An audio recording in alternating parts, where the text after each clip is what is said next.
8월 27일 수요일입니다. 사도신경으로 신앙 고백함으로 수요 예배를 하나님께 올려드리겠습니다. 전능하사 천지를 만드신 하나님 아버지를 내가 믿사오며 그 외아들 우리 주 예수 그리스도를 믿사오니 이는 성령으로 잉태하사 동정녀 마리아에게 나시고 본디오 빌라도에게 고난을 받으사 십자가에 못 박혀 죽으시고 장사한 지 사흘 만에 죽은 자 가운데서 다시 살아나시며 하늘에 오르사 전능하신 하나님 우편에 앉아 계시다가 저리로서 산 자와 죽은 자를 심판하러 오시리라. 성령을 믿사오며 거룩한 공회와 성도가 서로 교통하는 것과 죄를 사하여 주시는 것과 몸이 다시 사는 것과 영원히 사는 것을 믿사옵나이다. 아멘.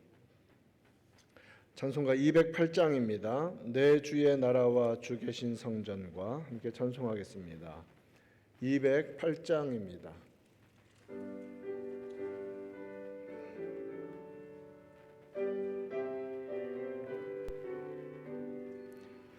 내 주의 나라와 주 계신 성전과 피 흘려 사신 교회를 늘 사랑합니다. 내 주의 교회는 전성과 같아서 눈동자같이 아끼사 늘 보호하시네. 이 교회 위하여 눈물과 기도로 내 생명 다하기까지 늘 봉사합니다. 성도의 교제와 교회의 위로와 구주와 맺은 언약을 늘 기뻐합니다. 하늘의 영광과 베푸시는 은혜가 진리와 함께 영원히 시온에 넘치네.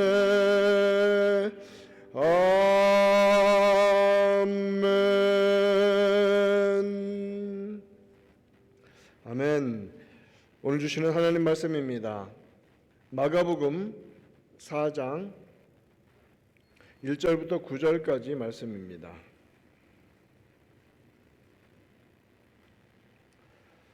신약성경 57면에 있습니다.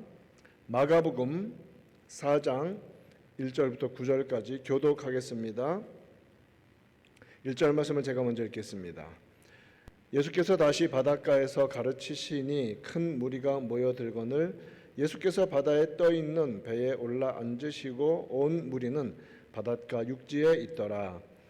이에 예수께서 여러 가지를 비유로 가르치시니 그 가르치시는 중에 그들에게 이르시되 들으라. 씨를 뿌리는 자가 뿌리러 나가서 뿌릴새 덜어는 길가에 떨어짐에 새들이 와서 먹어버렸고 덜어는 흙이 얕은 돌밭에 떨어짐에 흙이 깊지 아니하므로 곧 싹이 나오나 해가 돋은 후에 타서 뿌리가 없으므로 말랐고 덜어는 가시떨기에 떨어짐에 가시가 자라 기운을 막음으로 결실하지 못하였고 덜어는 좋은 땅에 떨어짐에 자라 무성하여 결실하였으니 30배나 60배나 100배가 되었느니라 하시고 함께 읽습니다.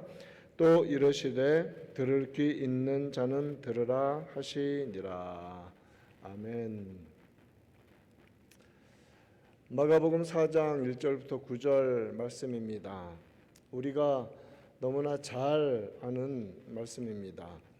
너무 잘 아는 말씀을 설교 본문으로 삼고 들을 때 조심해야 할 것이 있습니다. 전하는 자나 받는 자가 너무 쉽게 결론으로 점핑해 버린다는 사실입니다. 여러분 벌써 마음속으로 그래 좋은 밭이 되어야겠다라고 결단하고 계시지 않습니까? 설교 다 끝내시지 않았습니까? 말씀을 차근차근 우리 한번 좀 겸손한 마음으로 따라가기를 바랍니다. 예수님께서 하나님의 나라의 말씀을 가르치신 것은 산에서나 들에서나 바닷가에서나 성전에서나 회당에서나 정말 장소에 구분하지 아니하고 말씀하셨습니다. 동일한 하나님의 말씀입니다. 1절 말씀을 보면 예수께서 다시 바닷가에서 가르치시니 라고 시작합니다. 큰 무리가 모여들었습니다. 예수님께서는 바다에 떠 있는 배에 올라 앉으시고 온 무리는 바닷가 육지에 있더라 이렇게 기록이 되어 있습니다. 이 머릿속으로 조금만 그려보면 참 서정적인 정말 아름다운 모습 아닙니까? 주님께서 배에서 가르치시고 바닷가에 앉은 무리들은 그 말씀을 경청합니다. 2절에서는 여러 가지를 비유로 가르치셨다라고 하시면서 오늘 본문 우리가 본 비유는 바로 4가지 밭의 비유입니다. 씨를 뿌리는 자가 뿌리러 나갔습니다. 더러는 길가에 그 씨가 떨어졌고 더러는 흙이 얕은 돌밭에 떨어졌고 어떤 것은 가시떨기에 어떤 것은 좋은 땅에 떨어졌습니다. 씨를 뿌리는 것은 무엇입니까? 하나님의 말씀을 전하는 것입니다. 이러한 비유는 특히 비유에 대한 그 해석이 나올 때는 그대로 그 해석을 따라가는 것이 가장 합당하고 바른 성경 해석의 원리입니다. 예수님께서는 이 4가지 밭의 비유를 같은 장인 4장에서 설명을 해주셨습니다. 정확한 해석이 따라오고 있는 것이죠. 14절 말씀을 한번 볼까요? 4장 14절 뿌리는 자는 무엇을 뿌리는 것이라? 말씀을 뿌리는 것이라 이렇게 말씀하시죠. 그러면 밭의 비유에서 씨는 무엇을 가리킵니까? 하나님의 말씀을 가리킵니다. 그리고 씨를 뿌리는 자는 말씀을 전하는 자를 일컫는 것이죠. 꼭 설교자뿐만 아니라 복음을 전하는 자들이 다 해당되는 것입니다. 씨는 무엇입니까? 말라 비틀어져서 아무것도 아닌 것 같은데 그 속에 무엇이 들어 있습니까? 생명이 들었죠. 그게 씨의 힘입니다. 하나님의 말씀은 세상 가운데 제시하면 사람들은 아유 볼품없어 아무것도 아니야 느낌 안 와 별 힘이 없는 것 같아 라고 말하지만 그 말씀에는 무엇이 들어있습니까? 영원한 생명이 들어있습니다. 영적인 능력이 들어있습니다. 씨는 생명입니다. 씨는 복음을 의미합니다. 생명의 말씀을 뿌리는 것, 그것을 예수님은 4가지 밭에 비유해서 씨를 뿌린다라고 말씀하신 것입니다.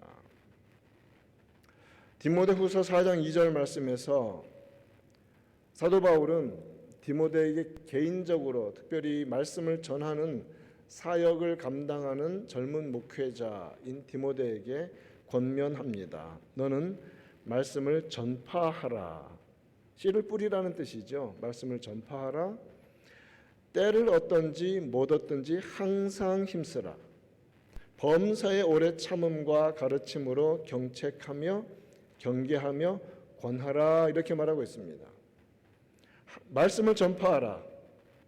언제든지 전파하라. 항상 힘쓰라. 하나님의 생명의 말씀을 뿌리는 일, 전하는 일은 언제나 해야 하는 일입니다. 때를 얻었을 때에도 전해야 되고 때를 얻지 못했을 때에도 뿌려야 합니다. 자, 그렇기 때문에 씨앗에 해당하는 하나님의 말씀을 파종해야 할, 심어야 할 최적기는 언제입니까? 언제나입니다. 항상입니다. 1년 사시사철 언제든지 그 씨앗은 뿌릴 수 있다는 말입니다. 어디에서든지. 시편 126편 말씀을 보면 5절과 6절에서 이렇게 말씀을 하십니다.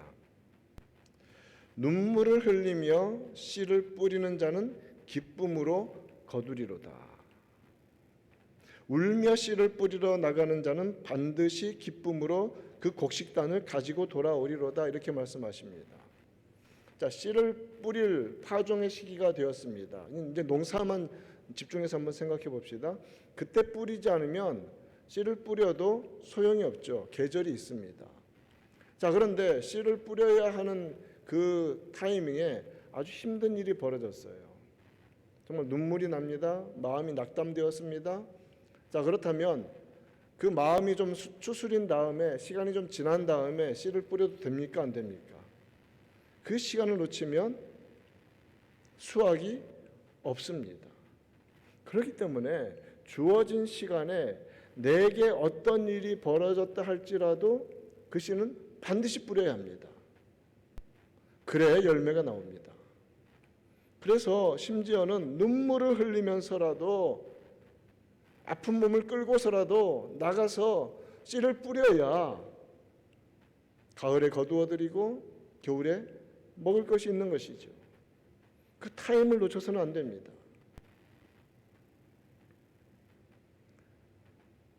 농부가 씨 뿌리는 시기를 놓쳐서는 안 되지요. 비록 삶의 고통이 있어도, 어려운 일이 있어도, 씨를 파종하는 시기에는 어떤 일이 있어도 뿌려야 합니다. 마찬가지로 교회와 성도는 말씀 전해야 할 때가 있습니다. 언제입니까? 답이 들어있네요. 언제나입니다.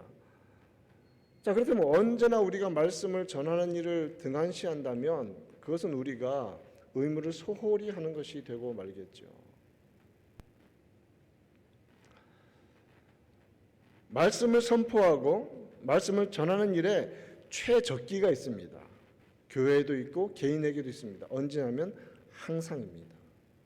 항상 말씀을 뿌려야 합니다.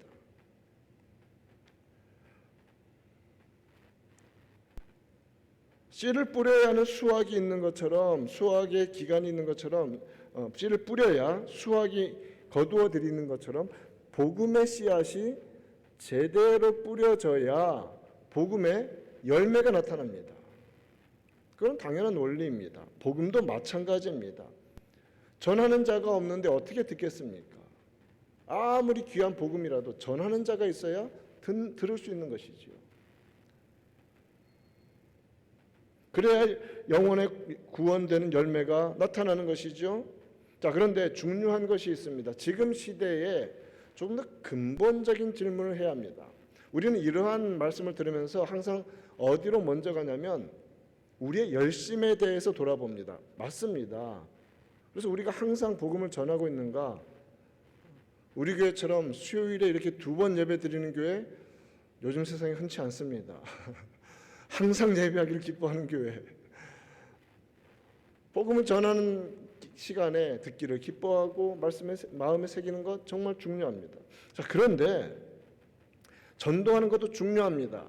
그런데 정말 더 중요한 것이 있습니다. 무엇이냐면 농부는 좋은 씨를 뿌려야 합니다. 정말 최고의 씨를 뿌려야 합니다. 그래서 농부가 씨를 만들 때 가을에 수확한 것 중에서 어떤 것으로 씨를 만듭니까? 가장 멋지고 아름답고 풍요로운 열매를 가지고 씨를 만들지 않겠습니까? 우리 성도들이 복음을 전해야 한다, 항상 때를 어떤지 못 어떤지 전파해야 한다라는 이 말씀이 우리의 열심을 자극하지만 사실 더 중요한 것은 우리가 말씀을 훼손하지 않는 것입니다. 말씀을 훼손하지 않는 것은 무엇이냐면 말씀 그대로 믿는 것입니다. 말씀을 믿지도 않는데 그 말을 전해야 한다는 강박관념에서 전하는 것은 힘이 없다는 것입니다. 믿음에서 힘이 나옵니다. 정말 창세기부터 계시록까지 하나님의 말씀으로 붙잡고 믿고 담대함으로 선포할 때 그때 성령님께서 역사하십니다. 여러분, 우리의 어떤 겉으로 나타나는 행동 이전에 우리 내면에서부터 말씀에 대한 그 깊은 믿음과 확신을 언제나 확인하는 우리가 되기를 축원합니다. 우리에게 주신 말씀은 가장 좋은 것입니다. 우리가 받은 씨는 최고 좋은 것입니다. 그런데 우리가 보면서 이 씨는 내가 보기에 별로 힘이 없네. 십자가, 그게 무슨 사람들에게 좋겠어? 교제, 밥 맛있어, 뭐 다른 거 이상한 거 막 그냥 막 염색하고 막 그래가지고 전하면 여러분 그 씨가 힘이 있겠습니까? 하나님 말씀을 훼손해서는 안 됩니다. 주어진 말씀 그대로 선포해야 합니다. 듣든지 아니 듣든지 말씀 그대로 전하는 것이 전하는 자의 1차적인 의무입니다. 순수하고 건강하고 완전한 씨를 우리에게 주셨습니다. 그러므로 성도가 전도를 하는 것이 중요하지만 더 중요한 것은 말씀을, 성경을 하나님의 무오한 말씀으로 믿고 창세기부터 계시록까지 그대로 받아들이며 말씀하신 대로 주님을 따라가는 것, 사실 그것이 출발입니다. 씨에 대해서도 인정하지 않으면서 뿌린들 그것이 어떻게 열매가 맺겠습니까? 항상 우리의 행동 이전에 말씀에 대한 우리의 태도를 확인하는 은혜가 넘치기를 축원합니다. 진정한 출발입니다. 말씀을 전하는 자가 그 말씀에 대한 확신을 갖습니다. 믿음을 갖습니다. 때를 구분하지 않습니다. 듣든지 아니 듣든지 전하라고 하셨습니다. 자, 그렇다면 전하는 대상을 우리가 선별해야 합니까? 하지 말아야 합니까? 안 하는 거죠. 듣든지 아니 듣든지라니까 우리는 근데 들어주는 사람에게 말하기를 그래도 좋아하지 않습니까? 우리도 연약한 인생인지라. 근데 성경은 뭐라고 말하냐면 듣든지 아니 듣든지, 즉 대상을 우리가 정하지 말라는 겁니다. 오늘 말씀은 바로 그런 부분이죠. 씨를 뿌립니다. 말씀을 전파합니다. 모두에게 전하죠. 네 가지 밭이 기본적으로 제시되고 있습니다. 자, 씨를 뿌립니다. 모든 씨앗이 밭에만 떨어지는 것은 아닙니다. 요즘에야 농기계가 워낙 잘 발달되어 있으니까 그냥 씨 뿌릴 곳을 쫙 정리해버리고 정확하게 막 센티미터도 안 틀리게 정확하게 심어가지고 막 기가 막히게 농사도 막 과학적으로 짓지 않습니까? 그런데 옛날에 어떻습니까? 역시 바구니에 들고 다니면서 이렇게 흐트러뜨리잖아요. 걸어가면서 밭에 씨를 뿌립니다. 그런 파종법이죠. 자, 그러다 보면 먼저 뿌리는데 그 밭 주변으로 사람들이 다니는 길이 있습니다. 그 길에 자연이 떨어지겠죠. 많이 떨어집니다. 딱딱한 길 위에 떨어지니까 눈에도 잘 띕니다. 새들이 와서 금방 먹어버립니다. 배도 고픈데 금방 와서 먹어버리죠. 밭 주변에 사람들이 다니는 길입니다. 딱딱하게 굳어있는 땅입니다. 이것에 대한 뜻을 15절 말씀을 볼까요? 예수님은 이렇게 해석해 주십니다. 말씀이 길가에 뿌려졌다는 것은 이들을 가리킴이니 곧 말씀을 들었을 때에, 듣긴 들었어요, 사탄이 즉시 와서 그들에게 뿌려진 말씀을 빼앗는 것이요, 이렇게 말씀합니다. 씨가 뿌려졌는데 그냥 길 위에 노출이 되어 있습니다. 품지 않습니다. 땅이 품을 수가 없어요. 사탄이 순식간에 말씀을 빼앗아 버린다고 말씀하십니다. 하나님의 말씀은 복음입니다.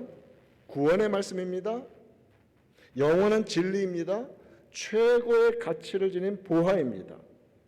그런데 아무리 그런 진리와 보배로운 보석 같은 말씀도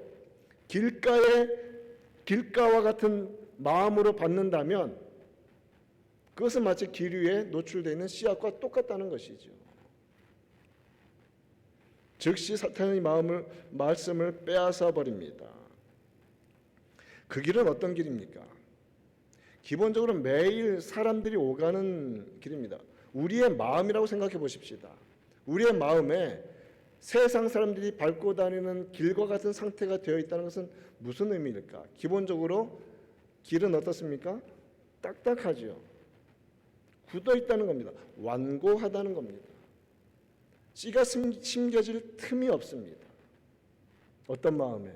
세상 것으로 단단하게 견고하게 굳어진 마음에 말씀이 들어갈 틈은 없습니다. 세상 것 너무 좋아하면 말씀은 다 튕겨나갑니다.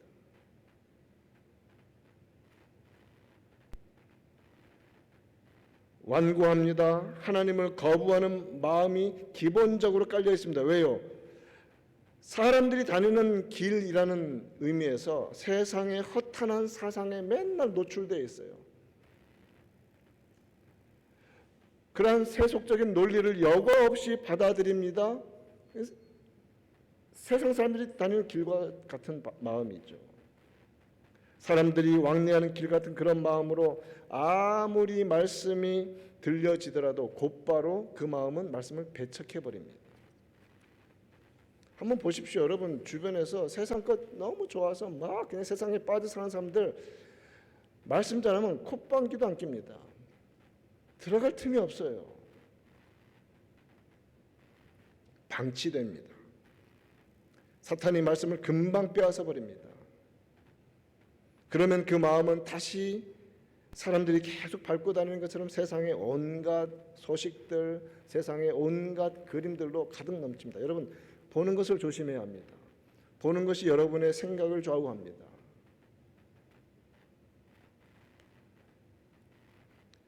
그러한 것이 바로 길가에 떨어진 씨앗, 사탄이 새가 씨를 먹어버리듯이 사탄의 말씀을 쉽게 제거해버리는 그런 마음이라는 것입니다.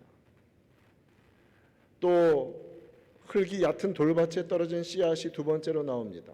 흙이 깊지가 않아요. 쉽게 싹을 틔웁니다. 마치 콘크리트 바닥에 조금만 흙이 덮여 있어도 참 신기하게 거기서 막 잡초가 막 올라오지 않습니까? 생명이 조금이라도 뿌리를 내릴 수 있는 그런 환경이라는 것이죠. 얕은 흙이 있을 때 쉽게 싹은 틔우지만 뿌리를 내릴 수 없기 때문에 그 씨는 말라 죽습니다. 이것을 뭐라고 말씀하십니까? 말씀을 받기는 받습니다. 18절 말씀처럼 아닙니다. 그 가시 떨기고 16절 돌밭에 뿌려졌다는 것은 말씀을 들을 때 즉시 기쁨으로 받아요. 그 흙이 얕으니까 이런 말도 있네. 괜찮네. 기쁨으로 받습니다. 그런데 신앙의 뿌리가 없어요. 하나님을 깊이 의지하는 바른 믿음의 기초가 내릴 틈이 없는 것이죠. 그러니 조금만 어려운 일이 닥치면, 물론 인생을 살다 보면 항상 어렵습니다. 그런데 분명하게 믿는다는 이유 때문에 어려움이 오면, 믿는다는 이유 때문에 어려움이 오면 금방 그것을 빼앗긴다는 것입니다.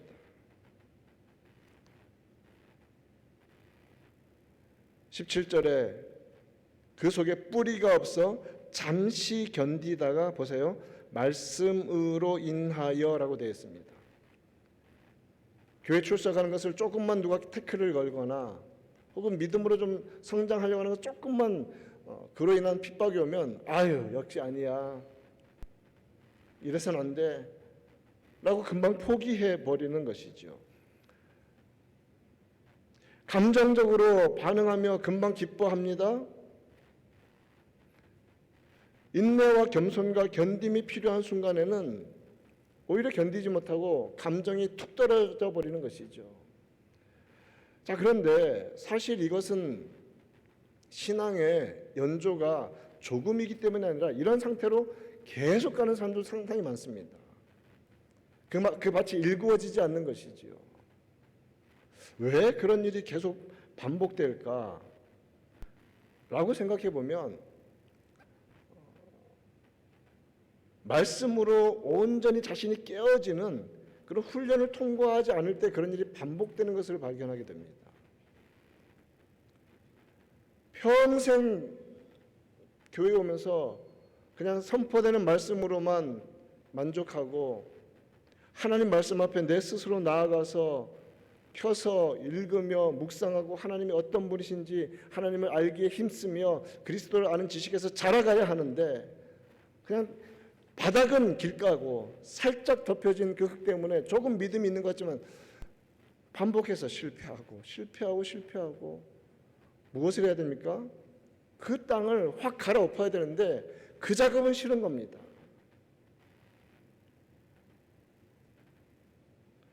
신앙 공동체를 통해서 믿음의 훈련받는 것이 필수적입니다. 우리 교회도 참 하나님께서 잘 지켜주셨고 말씀을 배우고 예배드리는 시간을 잘 지켜온 것은 너무나 감사합니다. 그래서 이제 45주년을 맞이하여 때가 된 것 같습니다. 훈련합시다. 그러니까 지식을 배우는 차원에서가 아니라 말씀 앞에 깨어지는 훈련을 해야 됩니다. 말씀 앞에 깨어지는 훈련. 물론 지금 많이들 잘하고 계시고 또 이 자리에서 나오신 분들은 또 맨날 지각 결석 안 하는 학생들한테 결석하지만 니들 뭐 이러는 것 같지만 여러분, 그러나 우리가 저도 마찬가지고 저도 여전히 매일매일 깨져야 하고, 우리가 교회에서 가지고 있는 직분과 상관없이 모든 크리스찬들, 모든 그리스도인들은 날마다 깨어져야 합니다. 나는 날마다 죽노라.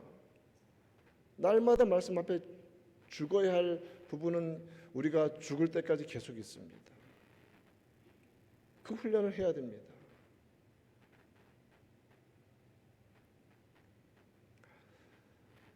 또한 말씀을 뿌리면 가시떨기에 뿌려진 씨앗이 있죠. 가시나무가 위에서 기운을 막아 결실을 못하게 한다고 합니다. 18절과 19절이 가시떨기에 대한 해석입니다. 예수님이 이렇게 말씀하시죠. 어떤 이는 가시떨기에 뿌려진 자니 이들은 말씀을 듣기는 하되, 듣긴 들어요. 그런데 여전히 가지고 있는 것이 있는데 세상의 염려, 재물의 유혹, 기타 욕심이 들어와서 말씀을 막아 결실하지 못하게 하는 자로다. 사실 저를 포함하여서 대부분의 그리스도인들이 성령의 온전한 열매를 맺지 못하는 것을 보면 이 세 번째에서 상당히 많이 얽혀 있는 것 같은 느낌이 많이 듭니다. 그렇지 않습니까? 예수님을 믿고 잘 믿어요. 그리고 참 기도 제목도 많습니다. 삶의 문제가 언제나 많으니까 열심히 섬기는데, 근데 말씀을 듣고 오케이, I'll do that, 그렇게 해야 돼 라고 하지만 삶의 현장에 딱 가면 확 다가오는 일들이 우리의 마음을 확 누르지 않습니까? 그래서 우리 성도들이 항상 이 땅 가운데서 싸워나가야 하는 것은 먼 우주에 있는 일이 아니라 지금 바로 내 주변에서 일어나고 있는 일들과 언제나 싸워나가야 하는 그것이 신앙의 싸움인 것입니다. 여기서 말씀하시는 것이 세상의 염려, 재물의 유혹, 기타 욕심이 들어와 그것이 말씀을 막아버린다는 거예요. 말씀을 막아버린다. 우리 한번 솔직하게 생각해 봅시다. 지금 하나님의 말씀을 막고 있는 내 삶의 요소는 무엇인지 생각해 볼 필요가 있죠. 예수님께서 이 땅에 계실 때에 마지막 주간을 보내시면서 이 세상의 마지막이 어떠하게 될 것이라는 것을 아주 선명하게 가르쳐 주셨습니다. 그렇죠? 마태복음에서는 24장에 기록되어 있고 그 같은 내용이 누가복음 21장에 기록이 되어 있습니다. 누가복음 21장에서는 이렇게 33절과 34절에서 말씀하십니다. 천지는 없어지겠으나 내 말은 없어지지 아니하리라. 너희는 스스로 조심하라. 그렇지 않으면 방탕함과 술 취함과 생활의 염려로 마음이 둔하여질 것이다 라고 말씀하십니다. 하나님의 말씀을 막는 요소가 세상의 염려, 재물의 유혹, 기타 욕심이라고 말씀하셨는데, 마지막 때에 성도들로 하여금 말씀에 집중하지 못하게 하고 마음을 둔하게 만들고 길가바처럼 만들어버린 요소들이 무엇입니까? 방탕합니다. 조금 있는 걸 가지고 마음껏 그냥 누리는 겁니다. 하나님 없이도 살 수 있을 것 같습니다. 술 취한다는 것은 어디에 매여 사는 것입니다. 그것이 알코올이든 세상 문화든 카지노든 뭐 어떤 것이든 취해서 사는 것이죠. 생활의 염려, 살아감에 있어서에 다가오는 모든 문제들, 정말 자유로울 수 없는 이런 요소들로 확 이것이 우리 말씀을 막을 때, 영원히 없어지지 않는 하나님의 말씀을 아무리 붙잡고 있어도 이것들이 우리를 눌려버릴 때 마음은 딱딱해지고 완고해지고 둔해진다고 경고하고 계십니다. 그러면서 하시는 말씀이 뜻밖의 그날이 덫과 같이 너에게 임하리라, 이렇게 경고하십니다. 이 마지막 때에 특별히 성도들이 조심해야 될 것, 이 세 번째 상태에 우리는 너무나 많이 얽혀 있는 것 같은 그런 상황을 보게 됩니다. 그러므로 우리 모두 말씀이 선포될 때 더 집중하고 정신을 차리고 받아들이는 겸손한 사람들 되기를 축원합니다. 그리고 그 말씀을 붙잡고 세상적인 요소들에 의해서 그 말씀이 짓눌리지 않도록 항상 깨어서 주님을 섬기는 우리가 되기를 바랍니다. 자, 그렇다면 우리는 어떻게 하면 하나님의 말씀을 붙잡고 그로 인하여서 결실을 맺어서 30배, 60배, 100배의 성령의 열매를 맺는 그런 바른 성도의 삶을 살아갈 수 있는 것입니까? 네 번째 밭은 좋은 땅이라고 표현하십니다. 덜어는 좋은 땅에 떨어진다. 자라 무성하여 결실하였고 30배, 60배, 100배가 되었다고 말씀하십니다. 자, 여기서 그래 이제 좋은 땅이 돼야지, 맞습니다. 그런데 좋은 땅이 어떤 땅인지 한번 봅시다. 먼저는 예수님의 말씀으로 우리가 보아야죠. 20절 말씀을 한번 봅시다. 4장 20절입니다. 좋은 땅에 뿌려졌다는 것은 말씀을 그 다음 뭐라고 말씀하십니까? 듣고 받아라고 되어 있습니다. 듣고 받아. 즉 하나님의 말씀을 귀로만 듣는 것이 아니라 온 영혼으로 accept하는 겁니다. 선포된 그대로 받아들이는 것입니다. 성경에서 말씀하신 그대로 받는 것입니다. 여기는 믿음의 태도가 들어가 있습니다. 하나님의 말씀을 그대로 받는 겁니다. 내 생각으로 걸러내지 않는 것이죠. 꼭 말씀드리면서 우리는 꼭 어떤 그 생각이 들면 이 설교는 김 집사가 들었어야 되는 건데 뭐 이런 생각들 있잖아요. 우리가 흔히 가지고 있는 그런 생각들. 아니요, 모든 말씀은 우리 자신에게 주시는 것입니다. 말씀을 준비하는 저에게 주시는 것이고 함께 말씀을 나누는 우리 모두에게 주시는 것이고, 그리고 언제나 말씀 앞에 엎드리는 자들에게 주시는 것입니다. 말씀을 듣고 받으라고 합니다. 자, 그렇기 때문에 좋은 땅이라고 말씀하실 때 계속해서 우리에게 주시는 메시지는 뭐냐면 씨의 문제가 아니라, 말씀의 문제가 아니라 밭의 문제인 것을 계속 가르쳐주고 계신다는 거예요. 하나님 말씀은 아무 문제 없습니다. 그것을 받아들이는 밭의 상태가 열매의 유무를 결정한다는 겁니다. 우리 마음의 상태, 말씀을 듣는 것만이 아니라 받으라고 하십니다. 말씀하신 대로 아멘하고 받아들이는 것이고, 어린 아이와 같은 마음으로 받는 것이고, 그리고 받는 것을 지켜내야 합니다.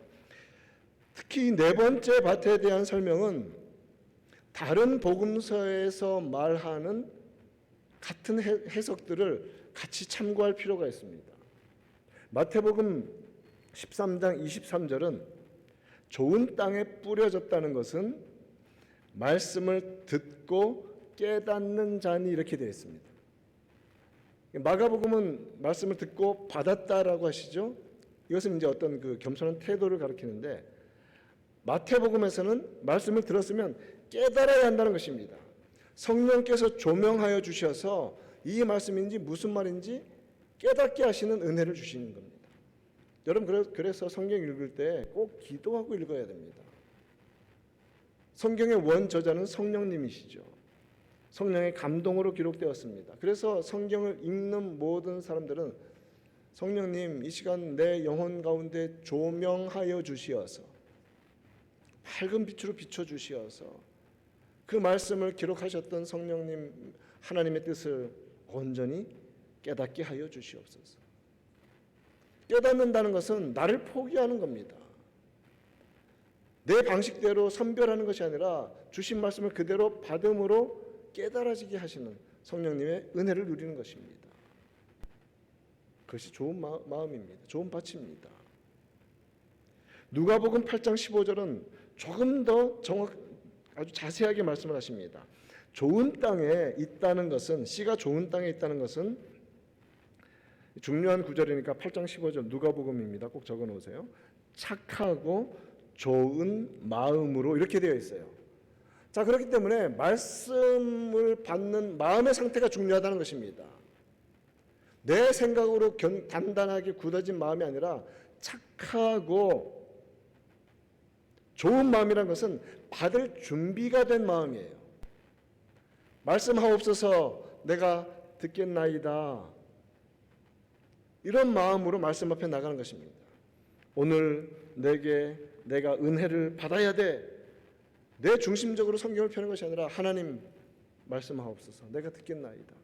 주시는 말씀 그대로 순종하며 나가겠습니다. 착하고 좋은 마음. 착하고 좋은 마음으로 말씀을 듣고, 자, 마가복음에서는 듣고 받으라고 하셨고, 마태복음에서는 듣고 깨달으라고 하셨고, 누가복음에서는 말씀을 듣고 그 다음 지키어라고 되어 있습니다. 이 세 가지가 기가 막히지 않습니까? 말씀을 들었으면 여러분 받아야 합니다. 성령님의 도우심을 깨달아야 합니다. 그리고 어디로 가냐 하냐면 지켜야 합니다. 지켜야 합니다. 말씀을 듣고 지키어, 그 다음 중요한 단어가 하나 나오는데 인내로 결실하는 자니라. 말씀이 우리 안에서 역사하여서 성령의 열매를 맺기까지 성도에게 필요한 것이 있습니다. 그것은 무엇이냐면 겸손과 인내입니다. 말씀을 붙들고 가야 합니다. 그래야 성령님이 우리를 변화시키시고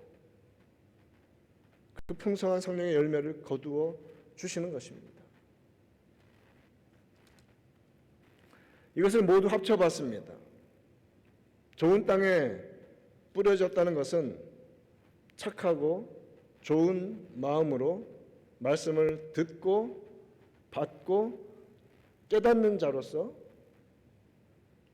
그는 그 말씀을 마음에 잘 간직하면서 굳건히 그 말씀대로 순종하고 행하며 어떠한 상황에서도 입술로나 행동으로 죄짓지 않고 인내함으로 결실하는 자라는 의미입니다. 복음서의 내용들을 다 모아보니까 하나님의 말씀 앞에 우리는 항상 섭니다. 이 말씀이 유흥거리가 되지 않기를 바랍니다. 말씀이 좋다라는 말, 말씀을 잘 전해, 말씀을 좋아, 이것을 판단하는 것이 믿음이 아닙니다. 여러분, 정말 말씀의 은혜를 받으면, 진짜 은혜가 있으면 사실 그런 말 할 틈도 없습니다. 말씀으로 인하여서 때로는 너무 기쁘고 때로는 너무 찔림이 강해서 하나님 앞에 펑펑 울고 엎드리죠. 사실은 말씀을 통해서 사람이 보여서는 안 됩니다.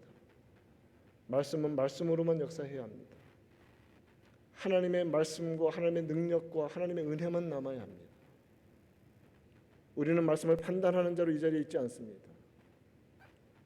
말씀 앞에 겸손히 정말 두렵고 떨림으로 전할 뿐만 아니라 두렵고 떨림으로 받는 자들로서 이 자리에 함께 있습니다. 하나님이 주인공이시고 하나님만 남으셔야 합니다. 왜냐하면 성경은 하나님의 말씀이기 때문에 그렇습니다. 그리고 이 시간은 하나님의 말씀을 전하는 시간이기 때문에 그렇습니다. 우리 모두 말씀 앞에서 언제나 주시는 말씀 그대로 받을 준비를 하는 겸손하고 순전한 어린 아이와 같은 마음 상태로 주 앞에 엎드리는 자들 되기를 축원합니다. 그리하여서 정말 그 말씀 읽고 듣고 마음에 새기고 성령님의 도우심 받아 인내로 순종함으로 하나님 기뻐하시는 성령의 열매 충만히 맺히는 은혜로운 주의 백성들 우리 모두 되기를 우리 구주 예수님의 이름으로 축원드립니다. 찬송합시다. 찬송가 508장입니다. 우리가 지금은 나그네 되어도 찬송합시다.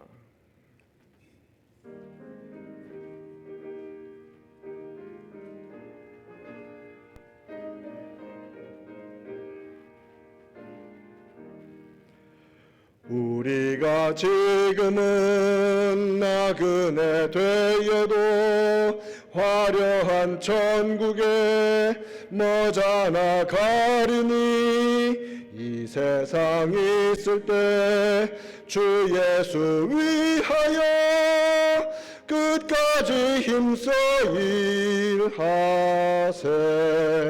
주 내게 부탁하신 일 천사도 흠모하겠네. 화목해 하라신 구주의 말씀을 온 세상 널리 전하세. 주 예수 말씀이 온 세상 만민들 흉악한 죄에서 떠나라 하시니 이 말씀 듣고서 새 생명 얻으라. 이 기쁜 소식 전하세. 주 내게 부탁하신 일 천사도 흠모하겠네. 화목해 하라신 구주의 말씀을 온 세상 널리 전하세. 영생의 복락과 천국에 갈 길을 만 백성 알도록 나가서 전하세. 주 예수 말씀이 이 복음 전하라 우리에게 부탁하셨네.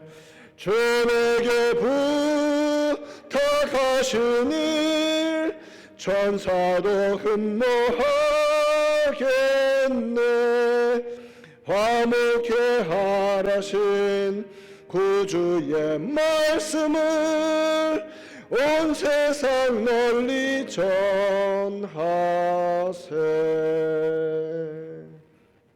아멘. 함께 기도하겠습니다. 합심으로 말씀 마음에 깊이 새기며 기도합시다. 때를 얻든지 못 얻든지 항상 복음 전파에 힘쓰는 교회와 성도 되게 하여 주시옵소서. 하나님의 말씀 성경을 조금 더 변개치 말고 가감치 말고 정결하고 깨끗한 씨앗처럼 온전한 말씀을 배우고 전하는 교회 되게 하여 주시옵소서. 거룩한 말씀을 착하고 좋은 마음으로 듣고 받아 성령의 조명하심으로 깨닫고 마음에 품고 인내로 지킴으로 성령의 열매 거두며 영혼 구원의 역사 이루는 개인과 교회 되게 하여 주시옵소서. 우리 간절히 기도하겠습니다. 하나님 아버지 감사합니다. 예수 그리스도께서 이 땅 가운데 계실 때에 하나님의 사람들에게 하나님의 말씀을 선포하실 때에 비유로서 하나님의 놀라운 뜻을 전파하여 주심을 감사합니다. 아버지 하나님, 이 시간 저희들이 네 가지 밭에 뿌려진 씨앗의 비유를 하나님 예수님의 해석을 통하여 배우며 깨닫게 하시니 감사합니다. 아버지 하나님, 우리는 좋은 밭이 되어야 한다는 것을 알려주시니 감사합니다. 그러나 좋은 밭의 가장 중요한 것은 겸손이며 인내이며 하나님 앞에 바른 믿음인 것을 온전히 고백하며 나아갑니다.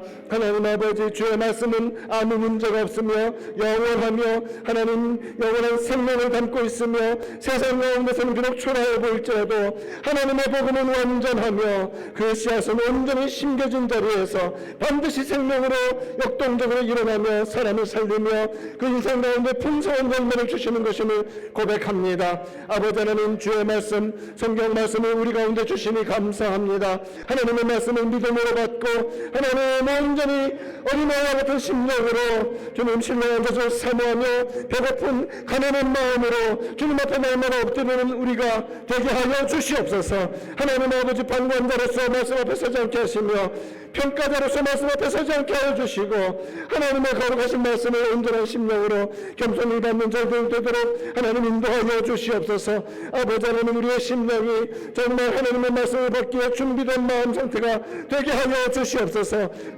말씀을 선포할 때에, 말씀을 읽을 때에, 말씀이 온전히 우리 가운데 다가올 때에 받는 겸손한 마음을 주시옵소서. 영접하는 자, 곧 그 이름을 믿는 자들에게는 하나님의 자녀가 되는 권세를 주셨습니다. 하나님 동일한 믿음으로 말씀을 받게 하여 주시고 말씀을 리시브하게 하여 주시고 하나님 겸손을 받아서 그것을 성령의 존재하심 통하여서 말씀을 깨달아지는 은혜가 있게 하여 주시옵소서. 하나님, 우리의 인간적인 생각과 세상적인 상식으로는 도저히 깨달을 수 없는 하나님의 말씀일지라도 믿음으로 주님 앞에 엎드리며 성령님의 도우심 구하며 하나님 기도하며 나아가면 하나님께서 깨닫게 하시며 하나님을 알게 하시고 그리스도의 온 지식에서 자라가게 하여 주실 줄을 믿습니다. 아버지 하나님, 온전한 말씀으로 저희들 마음마다 변화되어져 가도록 인도하여 주시옵소서. 그 말씀을 인내로 지키게 하시며 순종하게 하시고 하나님 겸손한 마음으로 주님 앞에 나아가게 하여 주시옵소서. 그리할 때에 우리의 삶 가운데 하나님이 친히 이루시는 아름다운 열매들, 성령의 열매가 풍성하게 맺혀질 줄 믿습니다. 하나님 아버지, 우리 주님 이 땅에 계실 때에 열매로 그 마음을 알게 될 것이라고 분명히 말씀해 주셨습니다. 하나님 아버지, 이 땅 가운데서 저희들 정말로 주님께서 기뻐하시는 참된 옥토밭으로 주님 앞에 말씀에 번들어 서게 해주시고 우리를 나무로 여기신다면 우리 삶 가운데 하나님께서 열매 맺어주시는 풍성한 겸손의 열매, 순종의 열매, 성령의 열매가 풍성히 맺히는 그러한 신앙생활하게 하여 주시옵소서. 하나님의 말씀 앞에 설 때에 전하는 자나 듣는 자가 두렵고 떨림으로 하나님 말씀 앞에 서게 해주시고 그리함으로 말미암아 날마다 깨어지며 날마다 경작되어지며 날마다 부드러운 마음으로 주님 앞에 엎드리는 저희들 되게 해주시어서 하나님의 말씀 앞에서 하나님의 말씀을 선포할 때에 기쁨으로 받으며 하나님 앞에 감사하는 우리가 되도록 인도하여 주시옵소서. 하나님 아버지, 감사합니다. 네 가지 밭의 비유를 우리 주님께서 알려주시고 또 친히 해석하여 주신 그 놀라운 은혜와 사랑을 감사드립니다. 주님, 주님의 말씀은 완전합니다. 복음은 영원하고 정말 세상이 어떠하다 할지라도, 세상이 아무리 세상적인 기준을 가지고 판단할지라도 하나님의 말씀은 생명이며 영원히 변치 않는 생명이며 우리에게 영생을 주시는 생명입니다. 주님, 그 말씀을 받을 때에, 그 말씀이 선포될 때에 저희들 말씀을 듣고 받고 성령의 도우심 받아 깨닫는 자가 되게 하시고 인내로 그 말씀을 지키며 순종함으로 말씀을 지키는 겸손한 자들 되게 하여 주시옵소서. 하나님 앞에 겸손하면 주의 성령께서 우리의 삶 가운데 풍성한 성령의 열매를 거두어 주실 줄을 믿습니다. 우리를 드러내기 위한 열매가 아니라 하나님께 영광을 올려드리는 그런 열매가 맺혀지게 하시고 저는 그러므로 말미암아 이 땅 가운데서 정말 때를 얻든지 못 얻든지 이 말씀을 전하는 사명을 참다운 마음으로 겸손한 마음으로 잘 감당하는 우리 한 사람 한 사람 되게 하시고 교회가 되게 하여 주시옵소서. 하나님, 완고한 마음들 이제 말씀의 훈련을 통하여서 다 경작되어지며 깨어지는 은혜가 있기를 간절히 구합니다. 하나님, 말씀을 듣는 자리에만 나오는 것으로 우리의 신앙을 결정짓지 않게 하시고 날마다 말씀 앞에 엎드리며 날마다 말씀이 우리를 부서뜨리며 날마다 말씀으로 빚어지는 그런 참된 말씀의 훈련을 평생토록 끊이지 아니하고 나아가는 우리 모두 되도록 인도하여 주시고 우리 헌습을 하는 장로교회를 그렇게 사용하여 주시옵소서. 살아계신 우리 구주 예수님의 이름으로 기도하옵나이다. 아멘. 하늘에 계신 우리 아버지여, 이름이 거룩히 여김을 받으시오며 나라가 임하시오며 뜻이 하늘에서 이루어진 것 같이 땅에서도 이루어지이다. 오늘 우리에게 일용할 양식을 주시옵고 우리가 우리에게 죄 지은 자를 사하여 준 것 같이 우리 죄를 사하여 주시옵고 우리를 시험에 들게 하지 마시옵고 다만 악에서 구하시옵소서. 나라와 권세와 영광이 아버지께 영원히 있사옵나이다. 아멘.